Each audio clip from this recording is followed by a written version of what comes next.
नमस्कार. निवेदक विठ्ठल पवार या माझ्या युट्यूब चॅनलमध्ये आपल्या सर्वांचं सहर्ष स्वागत. अतिशय महत्त्वपूर्ण विषय आजचा सूत्रसंचालकांसाठी सूत्रसंचालनामधला आहे. तो म्हणजे विषय नीट तर सूत्रसंचालन ठीक.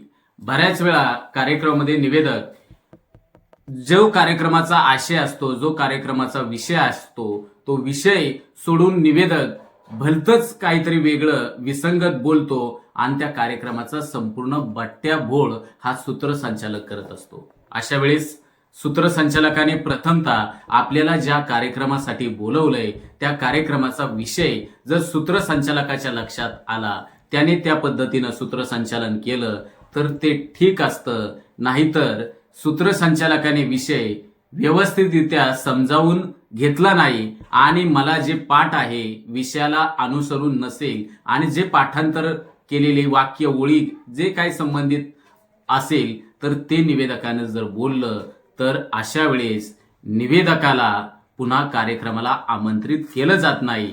हे आपण लक्षात घ्यावं. सूत्रसंचालकाने कार्यक्रमाचा विषय जर नीट समजून घेतला तर निश्चितपणे त्या विषयाची सुसूत्ररित्या निवेदन व्यवस्थितरित्या आपल्याला मांडता येतं आणि ते श्रोत्यांच्या समोर चांगल्या रीतीनं ते सादर होतं. बऱ्याच वेळा सूत्रसंचालक एखादा नवीन कार्यक्रम असेल, नवीन विषयाचा एखादं सूत्रसंचालन असेल, अशा वेळी सूत्रसंचालकाने विषय नीट समजून न घेतल्यामुळे असंबंध विसंगत सूत्रसंचालन होते. त्यामुळे श्रोते हे निरस आणि कंटाळवाणे होतात. जो सुयोग्य विषयाला अनुसरून सूत्रसंचालन करतो त्याला बांधवांनो कार्यक्रमाला पुन्हा पुन्हा त्याला निमंत्रित केलं जातं. मग आपण सर्वांनी लक्षात हेच ठेवलं पाहिजे, निवेदकाने कार्यक्रमाचा जो संबंधित विषय आहे त्या विषयाला अनुसरून स्क्रिप्ट तयार करणं आवश्यक आहे आणि त्या स्क्रिप्टनुसार सूत्रसंचालन जर केलं तर तो सूत्रसंचालन हे उपस्थितांना आपलंसं वाटतं. म्हणून या व्हिडिओच्या द्वारे मी नवोदित सूत्रसंचालकांना तसेच सूत्रसंचालन क्षेत्रात करिअर करू इच्छिणाऱ्यांना मी या व्हिडिओच्या द्वारे हेच बांधवांनो सांगेल की तुम्ही कार्यक्रमाचा विषय हा नीट समजावून घ्या.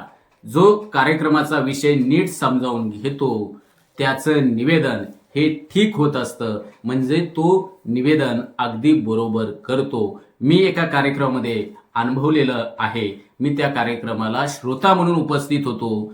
तर साताऱ्यामधल्या एक कृषी प्रदर्शनाचा कार्यक्रम आयोजित केला होता आणि त्या कार्यक्रमाला मी श्रोता म्हणून होतो, निवेदक म्हणून त्या कार्यक्रमाला नव्हतो.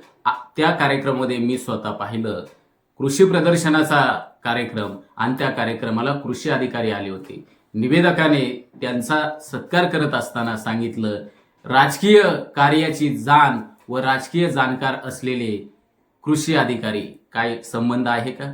अशा रीतीनं सूत्रसंचालक ते संबंधित जे कृषी अधिकारी आहेत त्या कृषी अधिकाऱ्याच्या कामाबद्दल त्यांनी वेगवेगळ्या कृषी योजना पोहोचवल्या. शेतकऱ्यांना एक सहाय्य मदत योजना तळागाळापर्यंत पोहोचवण्याचं काम केलेलं आहे. अशा रीतीनं त्यांच्या कार्याबद्दलच सूत्रसंचालकाने बोललं पाहिजे.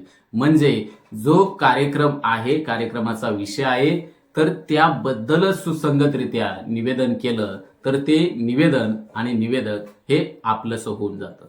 धन्यवाद.